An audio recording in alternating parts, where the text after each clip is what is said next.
listeners. Welcome to Views on Health. On the program tonight is Dr. Duleepa Baranage, consultant eye surgeon from the National Hospital in Kandy. Dr. Duleepa Baranage last spoke to us on age-related macular degeneration. On the program tonight, the focus is on computer vision syndrome. Well, we can't live without computers, and I'm sure most of our listeners will be eager to know what exactly computer vision syndrome is. Over to you, Doctor. Right. Thank you, Fatima, for having me again. Right, so today we'll be talking about computer vision syndrome, or in scientific terms, it's called digital eye strain. Right, digital eye strain. So any screen, not only the computer, any screen can give rise to this condition. So last time we talked about age-related macular degeneration, where the aged population gets affected. Now this is a problem towards the younger generation, schooling kids and the younger workforce of the country. So again, as put it in simple terms, as the name denotes itself, computer vision syndrome. So your vision gets affected by prolonged computer use, or digital eye strain, where eyes are strained because of digital screens. So what happens here is, when you focus, now it actually, this is a rising problem. It has been there for a long time, but now it's a rising problem. I call it after the post-COVID era.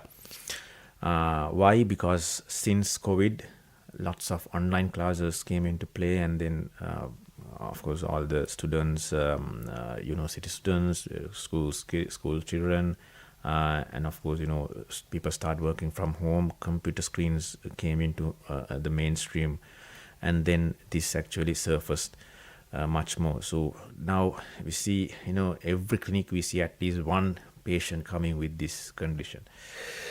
So what happens is, this happens mainly with prolonged focusing at one point for a longer time. So that's what happens in a computer screen or a phone, any screen for that matter. And then you're practically looking at a bright light for a longer time. So your eyes, your tears will get evaporated, and you will actually get dry eyes.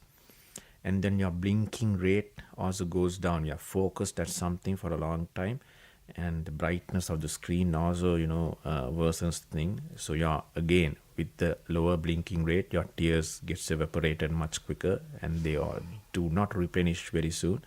And then this happens. So what happens? The common complaints would be, eye discomfort, strain in the eye. Some people will come with, many iterations of whatever they feel. Some will say eye pain, they can get headaches, and then they can get dry eyes, an itchy or a gritty feeling in the eye, watery eye. Now with dry eyes, your eyes will, as a reflex, will start producing more tears, but it will not stay in the eye. It will, it won't stick to the eye, so that it will kind of overflow, and they will actually get tearing. And then some people, there's another specific symptom. They say, after focusing for a longer time at the screen, once you go out or you look at something far away, everything is out of focus for some time. So that's also one of the symptoms. So these are the common symptoms which happens with the prolonged screen use. So hence the term, digital eye strain, or the computer vision syndrome. Can I ask you to please also speak on constant use of the mobile phone, looking into that screen? Yes, so any screens for that You matter. said any screen. Any screens. I would think that the mobile today has overtaken the computer in certain respects, because even some online classes, children go through on the phone. Yes. Now this is a term, of course, coined in the developed countries, where everybody has a computer, laptop, at their home. But it is, as the correct name says, digital eye strain. So any digital screen is the culprit for this. May it be a computer, may it be an iPad, or a tablet. may it be a phone, may it be a television itself, so any screen for that matter, any digital eye screen will kind of, people can get affected with any digital eye screen. So it doesn't mean just a computer. The idea behind this is just screen time. So how does it impact on a person's vision? Yes, so as I told you, it impacts a lot. And I said the working community is mostly on screens, students, schooling children. So whenever they get headaches, watery eye, blurry vision, they kind of give up studies and give up the work, and they try to rest. So this actually is a big burden. So so there are things which can we can actually do very small things to rectify this. Now this is not a disease which has a long-term effect on your vision, or will kind of will have as it's not an eye disease per se, right? It's just syndrome and a preventable thing. With small measures and some remedies, we can actually overcome this. So walking in that path, of course, what I normally tell patients is, so excessive blinking is important. So you can't just think and blink, whenever you are looking at a screen. You can't be, consciously blinking it. So there's a 20-20 rule, which is a normal thing, which is easier to remember as well. 20-20-20 rule. So for every 20 minutes, we ask them to look at a 20 feet far object for 20 seconds. So every 20 minutes, you're supposed to look at a far object for 20 seconds and then look at the screen. Don't keep on looking at the screen. So use that 20 seconds to blink and look at a far object, so that you're kind of, breaking that focus on one point. Then there's this night mode. Any screen has this night mode or eye comfort mode. So if you have these symptoms, it's better to have your night mode on, even at daylight, even at daytime. So where the screen gets yellowish and the blue light is being filtered through. So blue light is said to be one of the triggering factors for all this, So, people use computer glasses as such. The computer glasses also does the same. There's a yellow filter where it filters off the blue rays. So you can do that with the digital screen you're using itself. In any screen, you have this eye comfort or night mode, whatever name. So always keep that on so that it's more comfortable for you. And you have to adjust your brightness of the screen with the room lighting as well. If the room is well lit, of course it's okay to put up the brightness up higher. If it's not very well lit, you can put the brightness down. And then you have to arrange your lighting so that the lighting source does not fall on the screen at a direct way, so that the glare is too much for you. If it reflects off the screen, and if there's a constant glare on you, that actually exaggerates or exacerbates the condition. Then what I normally say is, if you are on the screen at a stretch for 3 hours, it's better to get a 1 hour screen off time. Just work on the computer for 3 hours and don't go to your phone for the next hour. Right? You have to be off screens for at least 1 hour. Do something else, or maybe sleep, take a rest, or whatever. Which might not be practical, right, in an office setup and all, but as much as possible, try to do all these. Now since it's the working population which gets the most affected, I normally tell school kids and the working population to go home, search about computer vision syndrome, and there you can have a very big list, a very comprehensive list of what you can actually do. So try not to do everything. I mean, you can't practically do everything, but at least try to do most of the things which can be done. And then the positioning of the screen is also important. Now, again, if you go online, they will tell you, according to the screen size, at what distance it should be kept at. So if it's a phone, of course, you can take it much more closer. If it's a larger screen, you have to take it much more further.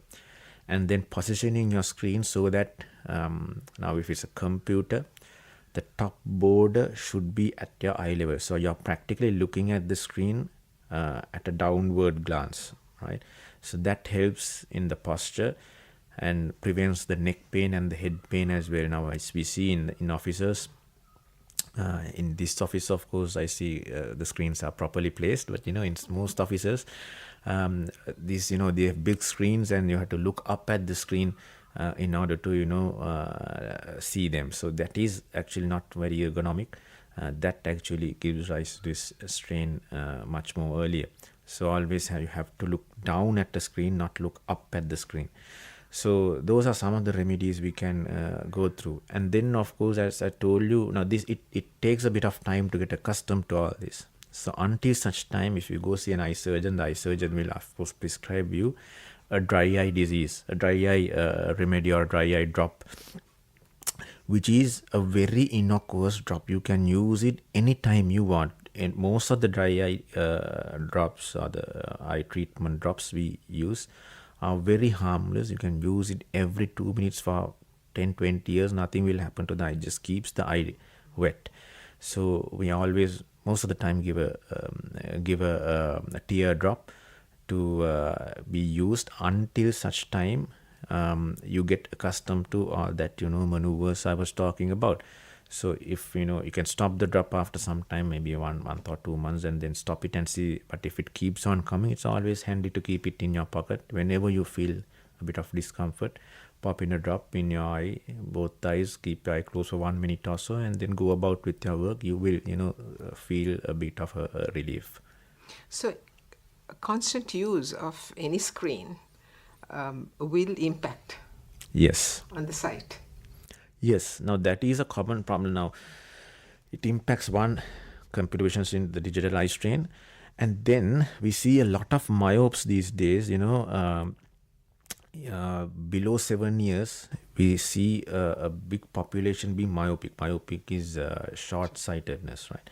So that also is one of the reasons, one of the causes, or it happens because of prolonged computer or phones or any screen use, because you are using them very upfront and you are focusing at that. So the eye actually doesn't develop as it should be. I mean, you can't overall stop screens, that's the future, but the eye is not made for 8-hour screen time per day. With evolution, yes, the eye might actually evolve, but right now it's not. So it's important, especially for the parents, to tell your kids to go out, do outdoor activities, which we had when we were small, which is now not there anymore. People are kind of so homebound, confined to your room and always on the phone, which is a bad trend. We can't stop that altogether. That's the future, of course, but it's better if we can have some outdoor activities as a kid. If you can promote as a parent, if you can promote your kids to do some outdoor activities also in between, and limiting screen time whenever it's really necessary, will actually help in the long run to prevent myopia, that is spectacle dependence, and then of course to prevent this dry eye disease as well, this computer vision syndrome as well. I'm not sure whether all our listeners are going to accept what I'm going to say right now, but I've seen this happen, where younger mothers or even some of the fathers, for convenience, hand the mobile over to the child, a small child, 2.5, 3 years, to watch something, because then they can do what they have to do. Exactly. Now it's been a convenient So this is tool something now. that I have noticed. Yes. And I just wonder why something else can't be done instead of just giving the phone to the child to keep the child occupied with a cartoon or whatever. Yes, so we are talking only about the eyes here. Yes, now, exactly. In there are kids, ergonomics involved as well. In kids as young as 2, there are other behavioral issues which can come across. As well. Yes, See, they are in whatever position, doctor, and they are just on the screen. Yes. And yes, over to you. I think you should explain that to our listeners. Yes, so yeah. The detrimental effects. Yes, of course. Now it's not only the eye here, it's So I'm just talking about the eye today, of course, being an eye surgeon. But there are other behavioral issues also. Now we see a lot of a lot of kids getting into this autistic spectrum as well, which is now correlated to more screen time. So now the pediatricians actually sometimes, if we have the tendency of a kid being autistic, they actually cut down. There's zero screen time is probably is the recommendation these days. But anyway, I mean, there has to be a balance between the two. So talking about the eyes, yes, more screen time at that kind of a younger age will actually make you myopic more often than not. But again, we can't just straight away stop screen time. You have to have a balance between the two. But using screen time for unnecessary or at your convenience, and also for unnecessary deeds, it's better to kind of avoid those and use the screen time as a productive tool. Thank you, doctor. Going on from there, you see patients with a lot of eye issues because of constant use of the screen. There are doctors who have called it addiction.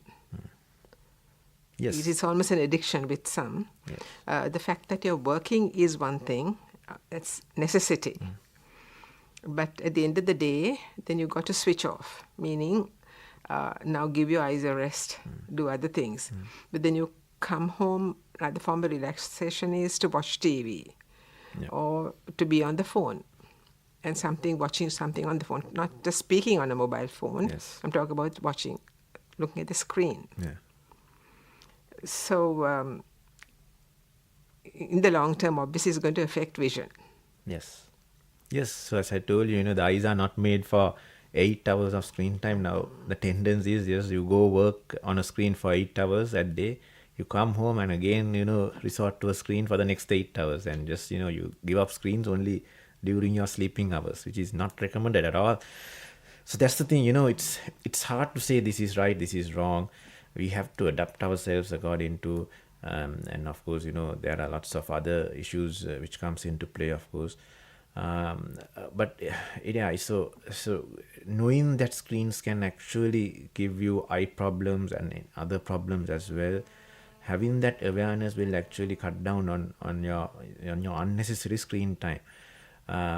Yes, so we can argue from this and that, whether this is wrong or right, but it's not about the argument. It's about knowing that these are there in the pipeline, and you can get affected, and it can actually decrease your productivity as well in the working force, especially if you get recurrent headaches and eye pains and all, and then it will actually affect your productivity as well. So knowing this, that prolonged screen time can actually affect you, and striking a good nice balance between screens and off screens is probably very important. So we can't just pinpoint and say no to this, yes to this.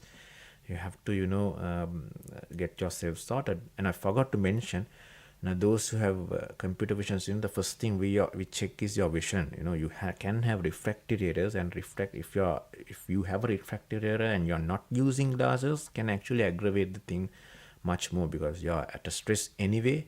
Looking at the screen, you're at a stress because you need glasses, and then this digital eye strain acts on top of it.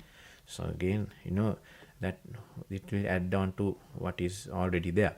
So you have to get your glasses checked. We of course check their glasses. Any patient coming with any complaint, we check the glasses, and if it's computer vision syndrome, we advise them, give some drops, and then ask them to manage your time accordingly.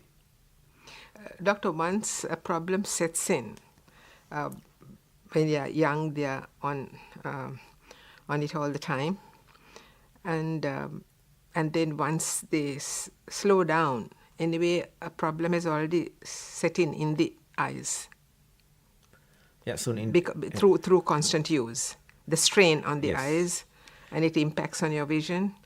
Yes and no. Now, if it is a smaller kid, as I told you, and if it's very small, less than 12 years, goes on until 17 probably, Yes, so you can have a refractive error just because of increased screen usage. As I told you, there's a tendency that people end up being myopic. So yes, in that sense, your vision can get affected. But then the working population, not really. It happens during your screen time, and when you manage yourself accordingly, you can actually get off this. So this is not a disease per se. Computer vision syndrome is not a disease per se. It's a preventable thing, and even if you have that, of course there are remedies which we can do to kind of make you comfortable. So it doesn't have a long-term impact as the other eye diseases, but it will have an impact on your day-to-day life and productivity at that point. So that's why this is important, because it affects the more younger generation and the working population. Not that it doesn't affect the adult population, it does. But then, of course, they will be uncomfortable, but they'll be, a bit more sedentary, and they will actually, with treatment, they can actually move about with their work. But, having a headache and working in an office is going to be a problem. Yes, one final question, Doctor. What about this same young generation, where some of them may have eye diseases, like cataract setting in or glaucoma, in that situation, plus the constant use So there's a of separate your eyes entity, yes. It would impact negatively, right? It's a separate entity, so that's why I told you it's not categorized as a disease per se. So cataract, glaucoma are diseases, which can So a affect person you. who has that, Yes. and then is compelled to use, let's say in this situation, it's somebody who's actually compelled to use their Yes. computer because Yes. of work. Yes. Cataracts, of course, with cataracts, anyway, as I told you, those who have a refractive error will get affected by screens much more than a person who doesn't have a refractive error. That's what I wanted to know. Exactly. So Okay. cataracts, of course, your vision is compromised because of the cataracts. You're at a strain at all the time. You're at a strain, and on top of this, digital eye strain also sets in. It will be more, it will impact your day-to-day life much more. Glaucoma is a separate entity. You will realize something is going wrong, at the latter stage of glaucoma. So it doesn't kind of affect you at that moment. So yes, so some diseases are there which can actually aggravate the whole process. But again, digital eye strain is a very transient thing, can be managed with proper treatment and proper advice. You can actually stabilize it and make your day-to-day life much more easier, as opposed to other diseases where we have to treat them extensively at the proper time, and then make sure that it's been properly treated. Is it okay to say with disciplined use of the screen? Discipline in the sense? Well, you're there because you have to, but you don't overdo it. Exactly, that's what I was always telling. So it's not a yes or no answer. There's no there's no proper answer. How much screen time do you want? How much screen time do you should not? It's just managing as such that you feel comfortable. So as you will know that whenever you feel when there will be a small threshold where you cross that, you will be a bit uncomfortable. You will get to know this. It depends on the person, and then not to cross that threshold, not to overdo it, and then that will actually affect your productivity. May it be studying, may it be working for your own company or other company. So the productivity is what is being affected. So you will not deliver as expected. Yes, so that is something to take note of, listeners, and there we end yet another interesting discussion, and the topic was computer vision syndrome. Thank you so much to you, Dr. Duleepa Baranage, consultant eye surgeon, National Hospital Kandy, for being with us on the program. Thank you, and Fatima. giving us good advice on the do's and the don'ts of being in front of a screen. Thank you, Doctor. Thank you very much. Thank you. Thank you too to Prabha Veera Surya for technical assistance. I'm Fatima Razikad bidding you good night and looking forward to your company next Monday, same time on Views on Health.